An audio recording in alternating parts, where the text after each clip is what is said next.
A routine doctor's visit, a camera raised. In seconds, the air cracks with tension.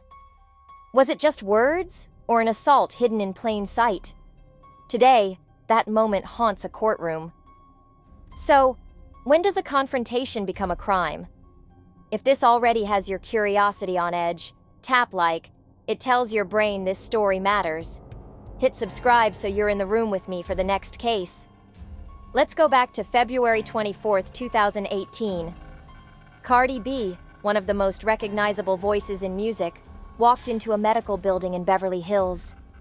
She wasn't there for a red carpet, not there for cameras, but for something deeply personal. At the time, she was secretly 4 months pregnant, something the world had no idea about.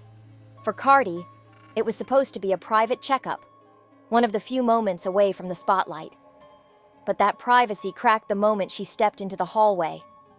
By the elevator stood security guard Amani Ellis, phone raised, recording. To some, that might seem harmless. Just another celebrity sighting. But imagine being in Cardi's shoes, walking into your doctor's office and spotting someone filming you without warning. For her, it felt like being cornered, stripped of the little privacy she still had. The encounter turned tense. Ellis says Cardi's frustration exploded. She claims the rapper spit on her, scratched her, and left her scarred, physically and emotionally. According to Ellis, the injuries were so bad she later needed cosmetic surgery. In her eyes, this wasn't just an argument, it was an attack that crossed a line. But Cardi's side is very different. She insists she never laid a hand on Ellis. Her words were sharp, yes, but she says her actions never crossed into violence. For Cardi, the real invasion came from that camera, pointed at her during such a vulnerable moment. Now, 7 years later, this hallway argument is no longer just a memory. It's the center of a $1 million courtroom battle. Ellis wants compensation, claiming trauma and lasting harm. Cardi says the lawsuit is built on lies and exaggeration. And here's the deeper question. What exactly counts as assault? Most of us think of it as punches, shoves, or clear physical contact.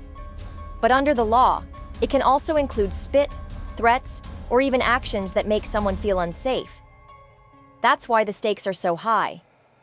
The jury isn't just deciding if Cardi touched Ellis, they're also deciding how far the meaning of assault can stretch. Inside the courtroom, the atmosphere is heavy. Cardi, dressed in sleek designer clothes, repeats her truth calmly. I didn't touch her.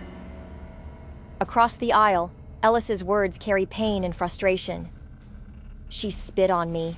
She scratched me. She humiliated me. 2 women, 2 stories, and a 7-year silence between them, finally colliding under the same roof. But there's another angle most people miss. This case isn't only about an argument. It's about control over personal space in a world where every phone can become a camera. Does fame strip away the right to privacy, even at the doctor's office? Or should ordinary people, like Ellis, be free to record what they see without consequence? Seconds in a hallway, now stretched into years of tension, millions of dollars, and questions about privacy, power, and truth. So, what really happened in that hallway? Was it simply a heated exchange, blown out of proportion, or a genuine attack that left scars? If you were sitting in that jury box, what would your verdict be? For more powerful cases where small moments spark years of conflict, check out my longer videos.